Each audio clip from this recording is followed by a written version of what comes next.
اعوذ باللہ من الشیطان الرجیم بسم اللہ الرحمن الرحیم۔ تفسیر قرآن کریم کورس کی ایک نئی کلاس کے ساتھ ایک مرتبہ پھر آپ کی خدمت میں حاضری کا شرف حاصل ہو رہا ہے۔ آج قرآن کریم کی آیت مبارکہ نمبر 6 سے تلاوت و سماعت اور ترجمہ و تفسیر کے بیان کی سعادت حاصل ہو رہی ہے۔ گزشتہ آیات طیبات میں شکار اور شکاری کے متعلق مسائل ذکر کیے گئے تھے، اور ساتھ ہی ساتھ پھر اہل کتاب کی عورتوں کے ساتھ نکاح کے مسائل ذکر کیے گئے تھے۔ تو کہیں ایسا نہ ہو کہ انسان ان مسائل اور شکار اور ازدواجی زندگی میں گم ہو جائے، اس لیے اللہ تبارک و تعالیٰ اب انسان کو اس کی عبادات کے احکامات ارشاد فرما رہا ہے۔ چنانچہ ارشاد فرمایا، یا ایھا الذین آمنوا، اے ایمان والو، اذا قمتم الی الصلاۃ، جب تم نماز کے لیے کھڑے ہو جاؤ، فاغسلوا یعنی نماز کا ارادہ کرو، فاغسلوا وجوہکم تو اپنے چہروں کو دھو لو، وایدیکم الی المرافق اور اپنے دونوں ہاتھوں کو کوہنیوں سمیت دھو لو، وامسحوا برؤوسکم اور اپنے سروں کا مسح کرو، وارجلکم الی الکعبین اور اپنے پاؤں کو ٹخنوں سمیت دھو لو۔ تو یہاں سے پتہ لگا کہ ہر نماز کے لیے وضو فرض ہے، نماز جیسی بھی ہو، چاہے نماز فرض ہو، واجب ہو یا سنت ہو یا نفل۔ قرآن نے کہا ہے کہ جب نماز کا ارادہ کرو تو وضو کرو۔ اچھا، البتہ یہ ضرور ہے کہ اگر وضو ہے تو اب دوبارہ وضو کرنے کی حاجت نہیں ہے، البتہ اگر وضو ٹوٹ گیا ہے تو پھر وضو کرنا ہوگا۔ اچھا، پھر یہ بھی یاد رہے کہ یہاں پر حکم شرع کا خطاب ایمان والوں سے ہے، تو اس سے پتہ لگا کہ وضو اور نماز مسلمانوں پر فرض ہے، کافروں کے لیے فرض نہیں۔ پھر آگے فرمایا، وَإِن كُنتُمْ جُنُبًا فَطَّهَّرُوا، اور اگر تم جنوبی ہو یعنی تم پر غسل واجب ہو جائے تو پھر خوب پاکی حاصل کرو۔ یہاں یہ بھی یاد رہے کہ وضو کے 4 فرض ہیں: چہرہ دھونا، کوہنیوں سمیت دونوں ہاتھوں کا دھونا، چوتھائی سر کا مسح کرنا، اور ٹخنوں سمیت دونوں پاؤں کو دھونا۔ البتہ جہاں تک جتنا دھونے کا حکم بیان کیا گیا ہے اس سے زیادہ دھو لینا مستحب ہے، کہ وضو میں دھوئے گئے اعضاء قیامت کے دن انشاءاللہ عز و جل روشن ہوں گے۔ اور رسول اکرم صلی اللہ علیہ وسلم سے اور صحابہ کرام سے دونوں طریقے منقول ہیں، یعنی ہر نماز کے لیے الگ وضو کرنا بھی منقول ہے، اور ایک ہی وضو سے کئی نمازیں پڑھنا بھی نقل ہے۔ دونوں طریقے رسول اکرم صلی اللہ علیہ وسلم اور صحابہ کرام سے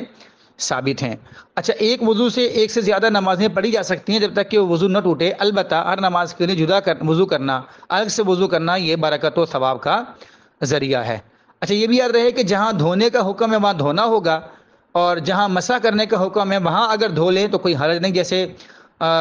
غسل اعضاء ثلاثہ، چہرہ، ہاتھ، پاؤں دھونے کا حکم ہے، اگر کسی نے مسح کر لیا تو اس کا مسح نہیں ہوگا۔ البتہ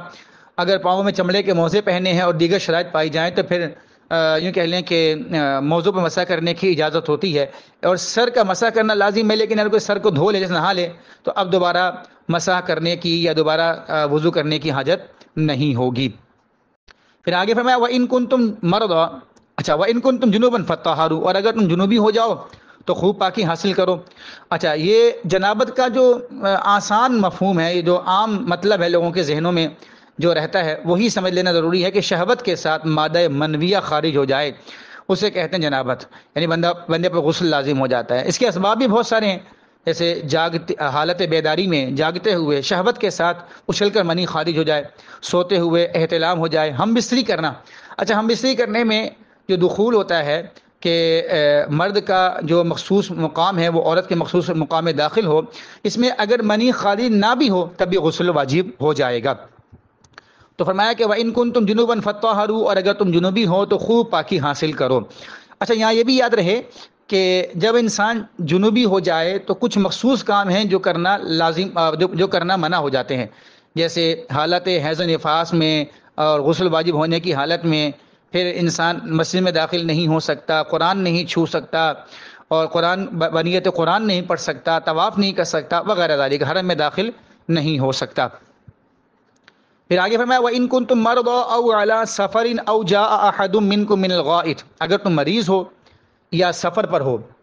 یا أَوْ جَاءَ أَحَدٌ مِّنكُم مِّنَ الْغَائِطِ، یا تم میں سے کسی شخص نے یوں کہنے کہ بیت الخلاء سے آیا ہو، بیت القضاء حاجت کی ہو، أَوْ لَامَسْتُمُ النِّسَاءَ، یا تم نے عورتوں کے ساتھ فزیکل ریلیشن قائم کیا ہو، تو فرمایا کہ فَلَمْ تَجِدُوا مَاءً، پھر تم پانی نہ پاؤ، تو پانی نہ ملے، فَتَيَمَّمُوا صَعِيدًا طَيِّبًا، تو پاکیزہ مٹی سے تیمم کرو، فَامْسَحُوا بِوُجُوهِكُمْ وَأَيْدِيكُمْ مِنْهُ، اب اس تیمم کا طریقہ کیا ہوگا؟ فرمایا کہ اپنے چہروں کا، اپنے دونوں ہاتھوں کا مسح کر لو۔ یہ بات یاد رکھیے گا کہ انسان کو پانی نہ ملے یا پانی کے استعمال پر قادر نہ ہو تو پھر انسان تیمم کر سکتا ہے۔ پانی پر قادر کیسے نہیں ہو سکتا؟ کہ یا تو یوں کہہ لیں کہ بیمار ہو جائے، سخت بیمار ہو،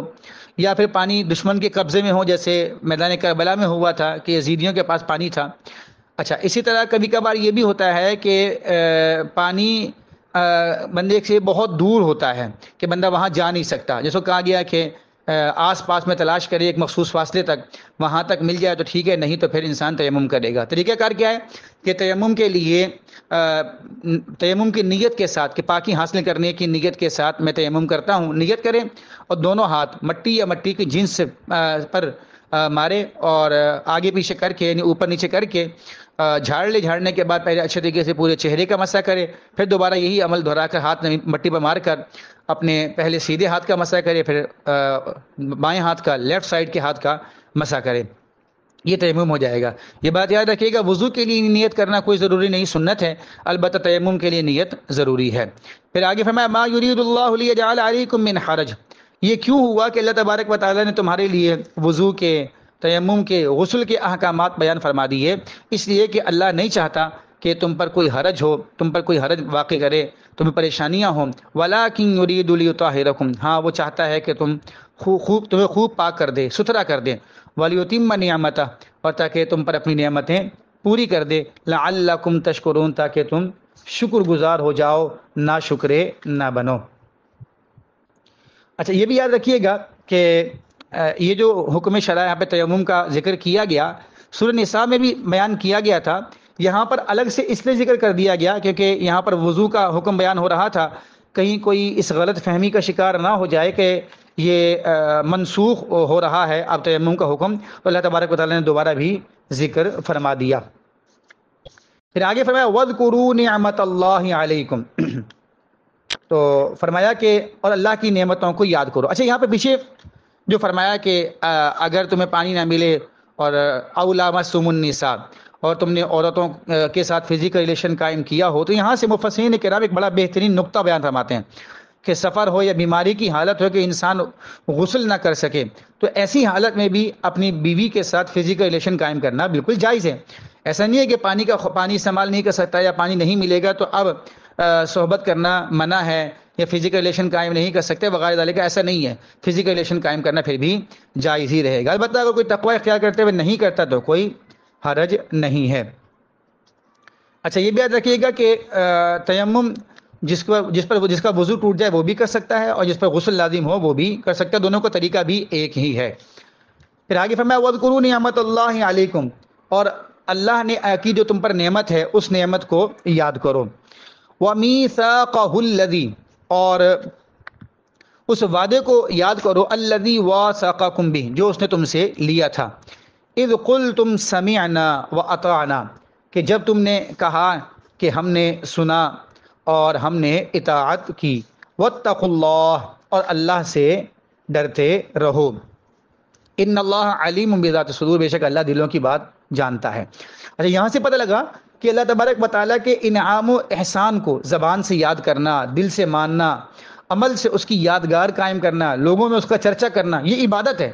لہذا رسول اکرم صلی اللہ علیہ وسلم کی ولادت پاک کے واقعات سنانا، اس کا ذکر کرنا، نعت خوانی کرنا، اللہ کی یعنی حضور علیہ السلام کے معجزات، حضور علیہ السلام کی خصوصیات کو ذکر کرنا، یہ اللہ کی نعمتوں کا تذکرہ ہے اور عین عبادت ہے۔ اچھا، یہاں سے یہ بھی یاد رکھیے گا کہ انسان بہت ناشکرا ہے اسی لیے اللہ تبارک و تعالیٰ نے جا بجا انسان کو ہی اپنے وعدے یاد دلائے، انسان کو ہی نعمتوں کے ذکر کرنے کا حکم ارشاد فرمایا، ورنہ اور مخلوق سے اللہ نے یہ نہیں فرمایا۔ پھر یہ بھی یاد رکھیے گا کہ یہ جو آیت مبارکہ ہے اس میں جو رسول اکرم صلی اللہ علیہ وسلم نے جو وعدہ لیا تھا، اللہ نے وعدہ لیا تھا، یہ رسول اکرم صلی اللہ علیہ وسلم سے بیعت کرتے وقت صحابہ کرام نے جو بیعت عقبہ کی رات اور بیعت رضوان میں جو وعدہ لیا تھا، یہ اس کو بھی یاد کرنے کا تذکرہ ہے کہ صحابہ کرام نے اس وقت عرض کی تھی یا رسول اللہ صلی اللہ علیہ وسلم ہم ہر حکم ہر حال میں آپ کا سنیں گے اور مانیں گے۔ پھر یہ بھی یاد رکھیے گا کہ بندے کو اپنے نیک اعمال پر اترانا نہیں چاہیے، ہاں شکر کرنا چاہیے، جس کا تذکرہ بطور شکر تذکرہ کرے، لوگوں کو بتائے تو کوئی حرج نہیں ہے، لیکن بطور تفاخر تکبر کرتے ہوئے اتراتے ہوئے ذکر نہ کرے۔ اچھا یہ بھی یاد رکھیے گا کہ اپنے اچھے کاموں کو، اپنی خصوصیات کو یہ اللہ کی نعمت، اللہ کی توفیق تصور کرنا چاہیے، نہ کہ اپنی فضیلت یا اپنا کمال۔ پھر آگے ارشاد فرمایا یا ایھا الذین آمنوا کونوا قوامین للہ شہداء بالقسط، اے ایمان والو انصاف کے ساتھ گواہی دیتے ہوئے اللہ کے حکم پر قائم ہو جاؤ، خوب قائم ہو جاؤ۔ ولا یجرمنکم شنآن قوم علی الا تعدلوا، اور تمہیں کسی قوم کی عداوت اس پر نہ ابھارے کہ تم نا انصافی کرو، اور اللہ تعدلوا تم نا انصافی کرو، اعدلوا بلکہ انصاف کرو، ہوا اقرب للتقوی یہ پرہیزگاری کے زیادہ قریب ہے، واتقوا اللہ اور اللہ سے ڈرتے رہو، ان اللہ خبیر بما تعملون بے شک اللہ تمہارے تمام اعمال سے خبردار ہے۔ ایک مرتبہ سلطان ہارون الرشید اپنے مصاحبوں کے ساتھ دیوان خاص میں بیٹھا ہوا تھا، اس کا شہزادہ مامون الرشید روتا ہوا آیا اور کہا کہ فلاں سپاہی کا بیٹا ہے، اس نے مجھے گالی دی ہے۔ ہارون الرشید نے اپنے مصاحبوں سے پوچھا ابھی اس کی سزا کیا ہونی چاہیے؟ جو بندہ شہزادے کو گالی دے، اس کا بچہ شہزادے کو گالی دے، اس کی سزا کیا ہونی چاہیے؟ اب خوشامدی مصاحب تھے، انہوں نے خوشامدی کا تذکرہ کیا اور خوشامدی کا اظہار کیا۔ کسی نے کہا کہ جی اسے قتل کر دیا جائے، کسی نے کہا کہ اس کی زبان منہ سے کھینچ لو، کسی نے کہا کہ اسے گھر بار سارا مال و اسباب ضبط کر لیا جائے۔ اور سلطان نے یہ سب کچھ سن کر مسکرایا، اپنے بیٹے سے کہا کہ بیٹا اگر تیرے اندر ہمت ہے تو معاف کر دے، اگر معاف نہیں کر سکتا تو اسی سپاہی کے بیٹے کے پاس جا، اسے گالی دے کر آ، لیکن سوچ یہ خیال رکھنا کہ ایک ہی گالی دینا، کہ اگر تو نے ایک ہی گالی دی تو ابھی تو مدعی ہے اور وہ مدعا علیہ ہے، اگر تو نے ایک ہی دی تو بدلہ ہو جائے گا، لیکن اگر تو نے دو دی تو پھر وہ مدعی ہو جائے گا، تو مدعا علیہ ہو جائے گا۔ دیکھو تو یہاں پر بادشاہ کا بیٹا ہے، سلطان کا بیٹا ہے، لیکن اسلام میں سارے برابر ہیں، کسی کو کسی پر فوقیت نہیں ہے، نہ مال سے اور نہ ہی اعمال سے۔ اسی طرح کا واقعہ حضرت عمر رضی اللہ تعالی عنہ کے بارے میں ملتا ہے کہ جناب زید بن ثابت رضی اللہ تعالی عنہ کے پاس آئے، ابی بن کعب کے ساتھ کسی بات پہ اختلاف ہوا تھا، طے کیا کہ جناب زید بن ثابت سے فیصلہ کروائیں گے، وہاں پہنچے تو آپ نے فرمایا کہ ہم آپ کے پاس اس لیے آئے ہیں کہ تاکہ آپ ہمارے درمیان فیصلہ کر دو ہمارے معاملے کا۔ جناب زید رضی اللہ تعالیٰ عنہ نے بستر کے درمیان سے جگہ خالی کی، عرض کی آپ یہاں تشریف رکھیے۔ جناب عمر رضی اللہ تعالیٰ عنہ نے فرمایا یہ تمہارا پہلا ظلم ہے جو تم نے فیصلے کے لیے مقرر ہونے کے بعد کیا ہے، میں تو اپنے فریق کے ساتھ ہی بیٹھوں گا، یہ فرمایا اور جناب ابی بن کعب کے ساتھ بیٹھ گئے، جناب زید کے ساتھ سامنے بیٹھ گئے۔ مقدمے کی کارروائی شروع ہوئی۔ ابی بن کعب رضی اللہ تعالیٰ عنہ نے دعویٰ کیا، جناب عمر نے اس کا انکار کر دیا۔ اب ابی بن کعب رضی اللہ تعالیٰ عنہ نے اپنے دعوے کے ثبوت کے لیے گواہ پیش کرنے تھے، وہ نہ کر سکے، جناب عمر پر قسم کھانا لازم تھا۔ جناب زید بن ثابت رضی اللہ تعالیٰ عنہ نے حضرت عمر کی شخصیت کا اور رتبے کا لحاظ کیا، ابی بن کعب رضی اللہ تعالیٰ عنہ سے کہا آپ امیر المؤمنین سے قسم لینے سے درگزر کیجئے۔ جناب عمر رضی اللہ تعالیٰ عنہ نے فوراً قسم اٹھا لی اور قسم کھاتے ہوئے فرمایا زید اس وقت تک منصب قضا کا اہل نہیں ہو سکتا جب تک عمر اور ایک عام شخص اس کے نزدیک مقدمے میں برابر نہ ہو جائے۔ تو اسی کا تذکرہ یہاں پر قرآن کریم میں، یعنی اس عدل و انصاف کا تذکرہ قرآن کریم میں یہاں پر کیا جا رہا ہے۔ پھر آگے فرمایا وعد اللہ الذین آمنوا وعملوا الصالحات، اللہ نے وعدہ کیا ہے ان لوگوں کے ساتھ جو ایمان لائے اور اچھے کام کیے، لہم مغفرۃ واجر عظیم، کہ ان کے لیے بخشش ہے اور اجر عظیم ہے۔ تو یہاں سے پتہ لگا کہ اللہ تبارک و تعالیٰ نے ایمان والے جو اچھے کام کرتے ہیں ان کے لیے بخشش و مغفرت کا وعدہ فرمایا. والذین کفروا، اور وہ جو کافر ہیں، وکذبوا بآیاتنا، اور انہوں نے ہماری آیات کو جھٹلایا، اولئک اصحاب الجحیم، یہ لوگ دوزخی ہیں. دیکھیں، ایمان والے کو جنتی اور مغفرت اور اجر عظیم کا حقدار اللہ تبارک و تعالیٰ ٹھہرا رہا ہے، اور کافر کو صاحب جہیم، جہنمی ہونے کا ٹیگ اللہ تبارک و تعالیٰ ارشاد فرما رہا ہے. فلہذا بار بار کہتے ہیں کہ مسلمان جتنا مرضی برا ہو، جیسا مرضی ہو، اگر ایمان سلامت ہے تو وہ یقیناً انشاءاللہ جنت میں جائے گا اور اس کی بخشش ہوگی. پھر اس رکوع کی آخری آیت مبارکہ، اللہ تبارک و تعالیٰ کہ حبیب علیہ الصلوۃ والسلام ایک مرتبہ ایک مقام پر تشریف فرما ہیں، صحابہ جدا جدا درختوں کے سائے میں آرام فرما ہیں، سرکار دو عالم صلی اللہ علیہ وسلم ایک درخت کے سائے میں آرام فرما ہیں، اس درخت کے اوپر تلوار لٹکا دی. اعرابی آیا اور چھپ کر اس نے تلوار لی اور تلوار کھینچ کر نبی اکرم صلی اللہ علیہ وسلم سے کہنے لگا کہ آپ کو مجھ سے کون بچائے گا؟ آقا دو عالم صلی اللہ علیہ وسلم نے فرمایا اللہ. اس اعرابی نے 2 یا 3 مرتبہ کہا کہ آپ کو مجھ سے کون بچائے گا؟ ہر بار یہ جواب ملا اللہ. پھر جناب جبرائیل نے اس کے ہاتھ سے تلوار گرا دی. رسول اکرم صلی اللہ علیہ وسلم نے اسے پکڑ کر فرمایا اب بتا تجھے مجھ سے کون بچائے گا؟ اس نے عرض کی مجھے کوئی نہیں بچا سکتا. پھر نبی کریم صلی اللہ علیہ وسلم نے صحابہ کرام کو بلوایا اور اس کا پورا واقعہ انہیں ارشاد فرمایا. یہاں اللہ تبارک و تعالیٰ اس نعمت کو یاد کرنے کا ذکر فرما رہا ہے. یا ایھا الذین آمنوا، یا ایمان والو، اذکروا نعمت اللہ علیکم، اللہ کی ان نعمتوں کو یاد کرو جو تمہارے اوپر ہیں. اذ ہم قوم ان یبسطوا الیکم ایدیہم، جب ایک قوم نے ارادہ کیا کہ تمہاری طرف اپنے ہاتھ بڑھائے، فکف ایدیہم عنکم، تو اللہ نے ان کے ہاتھ تمہارے اوپر سے روک دیے. واتقوا اللہ، اور اللہ سے ڈرتے رہو. وعلی اللہ فلیتوکل المؤمنون، اور مسلمانوں کو اللہ پر ہی بھروسہ کرنا چاہیے. فلہذا یہاں سے پتہ لگا اللہ کی نعمت جو ایک بار آ چکی ہو اس کی یادگار منانا اللہ کی رضا کا ذریعہ ہے. دیکھیں خاص واقعے پر یہ آیت مبارکہ نازل ہوئی اور بار بار اس واقعے کو ذکر کرنا، اس کی یاد منانے کا تذکرہ کیا جا رہا ہے. یہیں سے پتہ لگا کہ رسول اکرم صلی اللہ علیہ وسلم کا معراج پر جانا، حضور جان دو عالم صلی اللہ علیہ وسلم کو دنیا میں تشریف لانا، یہ اللہ کی نعمتیں ہیں اور ان کا بار بار ذکر کرنا، ہر سال ان کی خوشیاں منانا اور ان کی محافل اور ان کی مناقب کا تذکرہ کرنا، یہ بالکل جائز ہے اور اللہ کے حکم پر عمل ہے. یہ بھی یاد رکھیے گا کہ حضور جان دو عالم صلی اللہ علیہ وسلم کے واقعات اللہ کی نعمت ہیں، کیونکہ حضور خود اللہ کی نعمت ہیں. دیکھو حضور کا کفار سے کے شر سے بچ جانا